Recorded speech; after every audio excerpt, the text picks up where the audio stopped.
ఎట్టకేలకు గనుల శాఖ గనుడైనటువంటి వెంకట్రెడ్డి నిన్న ఏసీబీ కస్టడీలో నోరైతే విప్పడం జరిగింది. మనకు తెలుసు, అరెస్టు చేసి 3 రోజుల పాటు విచారణ కోసం ఏసీబీ అయితే తమ కస్టడీలోకి అయితే తీసుకోవడం జరిగింది. సో ఈ విచారణలో వెంకట్రెడ్డి కొన్ని సంచలన విషయాలను అయితే బయటపెట్టినట్టుగా తెలుస్తుంది. ఆ రోజు ఇసుక స్కాము ఒకటి మాత్రం వాస్తవం, స్కాము జరిగిందని మాత్రం వెంకట్రెడ్డి అయితే ఒప్పుకున్నాడు. అది జరుగుతుందని తెలిసినా కూడా ఏమీ చేయలేని నిస్సహాయ స్థితిలో నేను ఉన్నాను.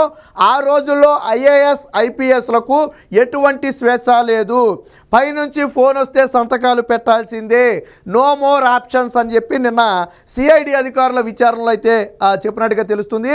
ఈ పథక రచన మొత్తం కర్త కర్మ అన్నీ కూడా వాళ్ళే, నేను కేవలం పాత్రధారిని మాత్రమే.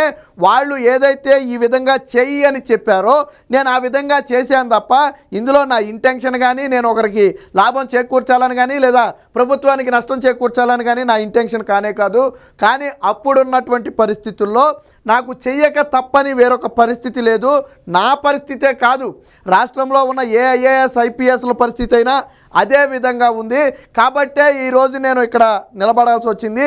నాకు తెలిసిందంతా కూడా నేను మీకు చెప్పాను, ఇక నన్నేమీ అడగొద్దని చెప్పి నేను వెంకట్రెడ్డి మాట్లాడినట్టుగా తెలుస్తుంది.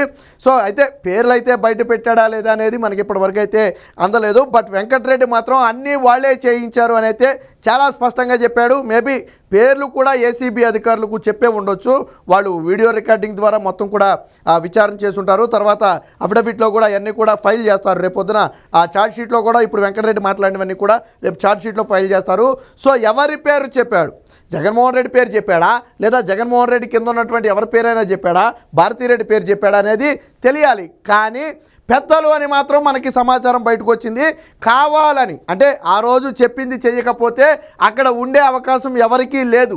కాబట్టి నేను కాకపోతే నా ప్లేస్లో ఇంకొకడున్నా చేసే పని అదే. కాకపోతే నా కర్మగాలిపోయి నేను అందులో ఉన్నాను కాబట్టి ఈరోజు నా మెడకు చుట్టుకుంది.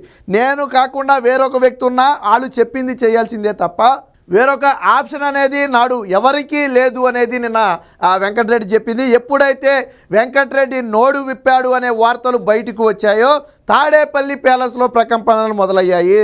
ప్రస్తుతానికి జగన్మోహన్ రెడ్డి బెంగళూరు నుంచి తాడేపల్లి వచ్చిన నేపథ్యంలో ఈ కేసు నేపథ్యంలోనే జగన్మోహన్ రెడ్డి తాడేపల్లి వచ్చి ఉంటాడు.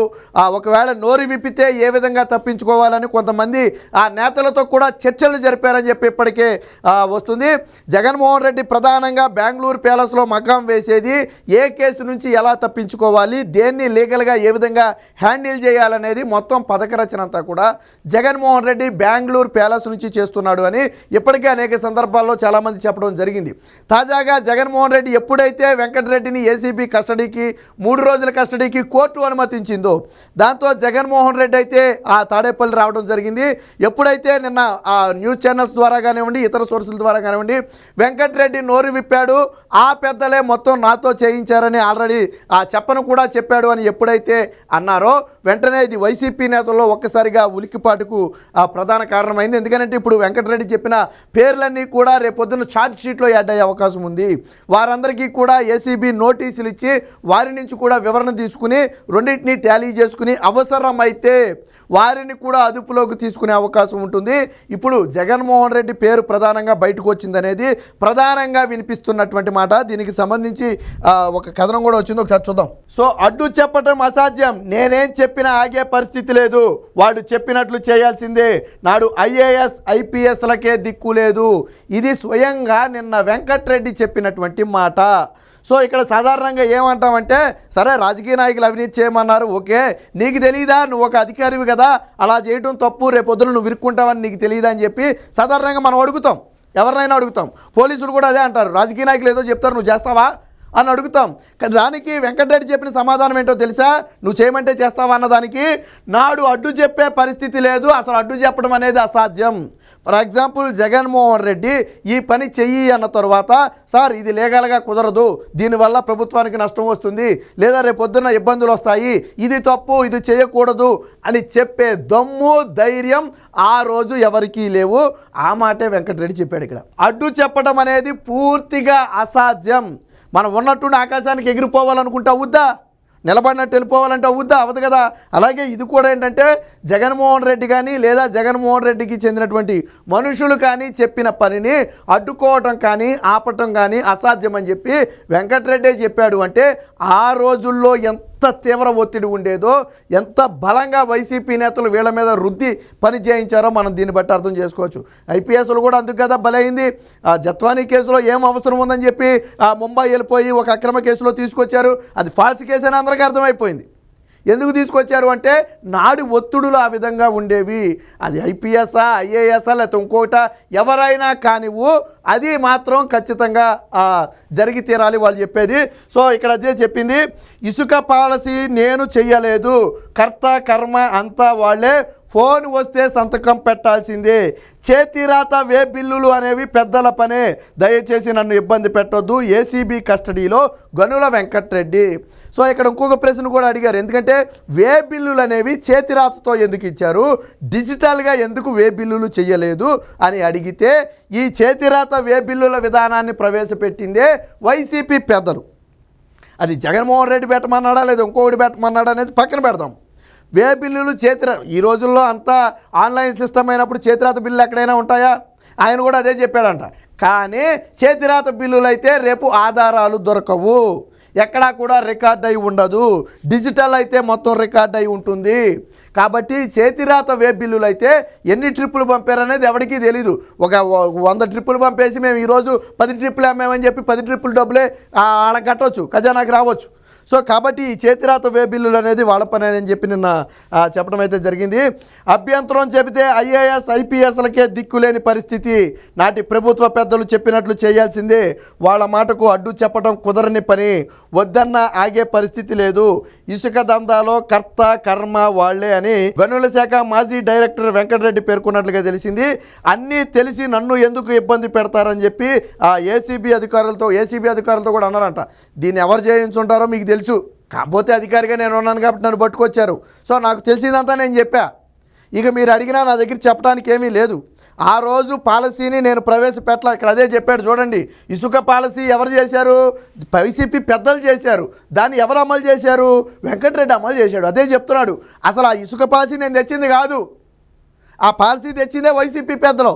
వాళ్ళు దోచుకోవడానికి ఎలాగో అనుకూలంగా ఉండదో రెడీ చేసుకుని తీసుకొచ్చారు, నేను దాన్ని అమలు చేశా, నాకేం సంబంధం లేదు దీంతో అని నిన్న వెంకటరెడ్డి చాలా స్పష్టంగా అయితే చెప్పడం జరిగింది. దీనికి సంబంధించి మరొక వార్త కూడా వచ్చింది, ఒకసారి చూద్దాం. సో ఇది కూడా అదే చూడండి, అన్నీ వాళ్ళే జయించారు, నేను నిమిత్త మాత్రుడిని అని చెప్పి నిన్న వెంకటరెడ్డి చెప్పినట్టుగా ఒక కథనం వచ్చింది. ఉన్నత స్థాయి నుంచి వచ్చిన ఆదేశాలనే పాటించా, నేనేం చెప్పగలనో చెప్పా, ఇంతకు మించి ఏమీ అడగొద్దు. తొలి రోజు ఏసీబీ విచారణలో గనుల వెంకటరెడ్డి మరికొన్ని ప్రశ్నలకు మౌనం, మరికొన్ని ప్రశ్నలకు అరకొర సమాధానం. అంటే మొత్తంగా ఏమంటాడంటే, మీరు అడిగే ప్రతి ప్రశ్నకు నేను కేవలం పాత్రధారిని మాత్రమే, దీని సూత్రధారులు వేరే ఉన్నారు, నేను పాత్రధారిని అయినప్పటికీ కూడా నేను అధికారిని కాబట్టి నన్ను అరెస్ట్ చేశారు, కానీ ఇందులో నా ప్రమేయం లేదు. మీరు అడగవచ్చు నువ్వెందుకు చేసావని. ఆ రోజు వేరొక ఆప్షన్ లేదు, కాదు అనే పరిస్థితి కానీ అడ్డు చెప్పే పరిస్థితి కానీ ఆ రోజు లేదు. ఆ రోజు పరిస్థితులు మీకు తెలియదు. అలాంటి పరిస్థితుల్లో నేను ఉన్నాను కాబట్టి నేను చేశా. వెంకటరెడ్డి ఇంకో మాట కూడా చెప్పాడంట, నేను కాకుండా అక్కడ ఇంకొకటి ఉన్నా కానీ చేసే పని ఇదే. వేరొక వ్యక్తి ఉంటే నీతిగా నిజాయితీకి చేస్తాడు అనుకున్నారా? చేయనివ్వరు పైన. నేను కాకుండా వెంకటరెడ్డి అనే వ్యక్తి కాకుండా ఇంకా ఎల్లయో పొల్లయో ఉన్నా ఈ సేమ్ యాజ్ ఇట్ ఈజ్గా అన్నీ ఇదే పనులు చేయాలి. ఎందుకంటే వాళ్ళు పాలసీ రూపొందించింది వాళ్ళే, ఎవరికి వాళ్ళు చెప్పేది వాళ్ళే, వే బిల్లులు ఎలా ప్రవేశపెట్టాలో చెప్పేది వాళ్ళే, ఎంతకు అమ్మాలో చెప్పేది వాళ్ళే. ఇందులో వీళ్ళ ప్రమేయం ఏముంది? వాళ్ళు చెప్పింది వీళ్ళు చేయటమే. అంటే అధికారికంగా జీవోల రూపంలో ఇవ్వటం, సంతకాలు పెట్టడం వరకే వీళ్ళ పని. అంటే ఆ రోజు ఇసుక స్కాము ఎంత భారీ స్కామ్ అనటానికి ఇదొక ఉదాహరణ. మొత్తంగా వెంకటరెడ్డి ఒకటి మాత్రం ఒప్పుకున్నాడు, ఇసుక అయితే స్కామ్ జరిగిన మాట వాస్తవం, కొంతమందికి లబ్ధి చేకూర్చిన మాట వాస్తవం. అది జేపీ వెంచర్స్గా లేకపోతే ఇంకోదానిక అనేది పక్కన పెడితే లబ్ధి చేకూర్చిన మాట వాస్తవం. అదే సమయంలో రాష్ట్ర ఖజానాకు నష్టం చేసిన మాట కూడా వాస్తవమే. ఇవన్నీ కూడా వెంకటరెడ్డి నిన్న ఒప్పుకున్నాడు. ప్రభుత్వ పెద్దల ఒత్తిడి మేరకు మాత్రమే నేను చేశానని చెప్పాడు. ఇదే సిచ్యువేషన్ మీరు కొద్దిగా వెనక్కి వెళ్తే శ్రీలక్ష్మి, ఐఏఎస్ శ్రీలక్ష్మి కూడా గతంలో రాజశేఖర్ రెడ్డి హయాంలో జగన్మోహన్ రెడ్డి చేసినటువంటి అక్రమాల విషయంలో ఇరుక్కున్న సమయంలో కోర్టులో అదే చెప్పింది. రాజశేఖర్ రెడ్డి సీఎంగా ఉన్నటువంటి వ్యక్తి సంతకం పెట్టమంటే మేము పెట్టాం, లేదా బలవంతంగా మా మీద ఒత్తిడి చేయించి సంతకాలు పెట్టారు, ఇందులో మాకు ₹10 లాభం లేదు, కానీ ఈరోజు మమ్మల్ని బలి చేశారని చెప్పి నాడు శ్రీలక్ష్మి కానివ్వండి, బిపి ఆచార్య కానివ్వండి, వీళ్ళంతా ఇదే మాటలు చెప్పారు. ఇప్పుడు అదే మాట ఎవరు చెప్తున్నారు? వెంకటరెడ్డి కూడా చెప్తున్నాడు. అంటే బలవంతంగా అధికారులతో తప్పులు చేయించారు. సరే, తప్పు చేసి బలవంతంగా చేయించినా చేయటం వీళ్ళ తప్పు కాబట్టి దానికి శిక్ష అనుభవించాలి. మరి బలవంతంగా చేయించిన వాళ్ళని వదిలేయాలా? వదలకూడదు. కాబట్టే ఇప్పుడు ఇది జగన్మోహన్ రెడ్డి మెడకు చుట్టుకోబోతుంది. నిన్న డైరెక్ట్గా జగన్మోహన్ రెడ్డి పేరు చెప్పాడా లేదా అనేది స్పష్టత లేదు. కానీ వాళ్ళే చేయించారు అంటే అర్థం జగన్మోహన్ రెడ్డే, వేరొక వ్యక్తి కానే కాదు, లేదా జగన్మోహన్ రెడ్డి కింద ఉన్నటువంటి వ్యక్తులు అయి ఉండొచ్చు. అంతిమంగా ఈ కర్త కర్మ క్రియ మొత్తం కూడా జగన్మోహన్ రెడ్డి అనేది నిన్న వెంకటరెడ్డి సారాంశం. ఏది ఏమైనా మొత్తంగా వెంకటరెడ్డి నిన్న నోరు విప్పటంతో ఇప్పుడు తాడేపల్లి ప్యాలెస్లో ప్రకంపనలు మొదలయ్యాయి.